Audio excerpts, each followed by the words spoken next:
সর্ষে দিয়ে ইলিশ রান্না। পেঁয়াজ, সর্ষে, শুকনো মরিচ তেলে ভেজে নিয়ে কষিয়ে একটু পানি দিলে, পানি গরম হয়ে আসলে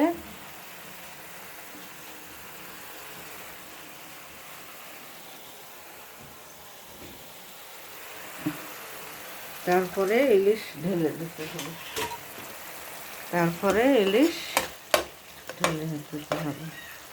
ইলিশ ঢেলে দিয়ে একটু নাড়াচাড়া করতে হবে।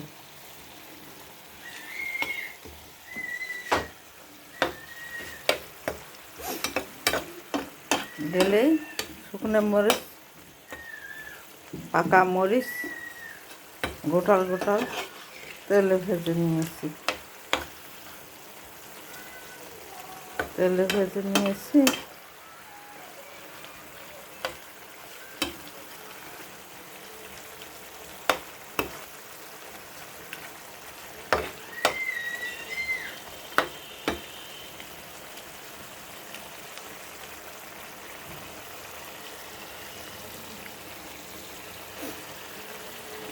তারপরে এর সাথে আবার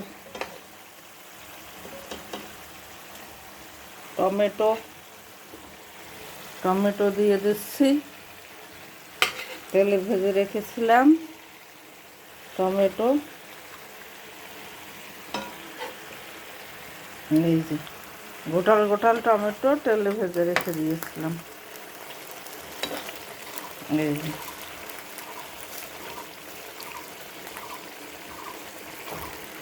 এত সুন্দর করে রান্না করতেছি, খেতে নিশ্চয় দারুণ টেস্টি হবে রান্নাটা। কি সুন্দর কালারটা এসেছে, দারুণ সুন্দর দেখতে লাগতেছে।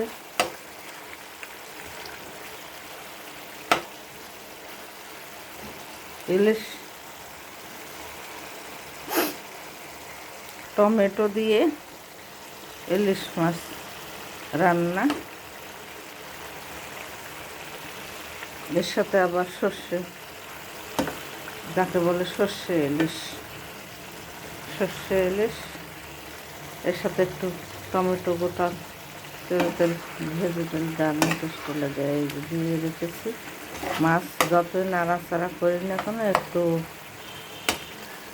আলাদা নষ্ট হবে না, সবগুলোই সুন্দরভাবে থাকবে।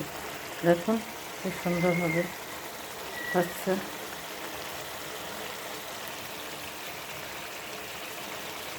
এত সুন্দর কালার এসেছে ইলিশ মাছ দিয়ে সর্ষে ইলিশ। তার সাথে আবার দেখুন টমেটো, একটু একটু টক, একটু শুকনো মরিচ, এই যে দেখুন শুকনো মরিচ, আবার এই যে পাকা মরিচ, শুকনো মরিচ ভেজে দিয়েছি, দারুণ লাগবে খেতে, কি সুন্দর লাগবে দেখুন।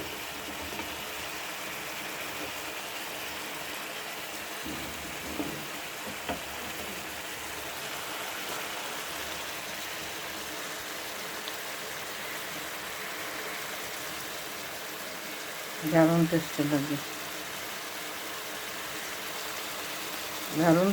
দারুণ টেস্টি। টমেটো সর্ষে দিয়ে ইলিশ মাছ রান্না দারুণ টেস্টি হবে।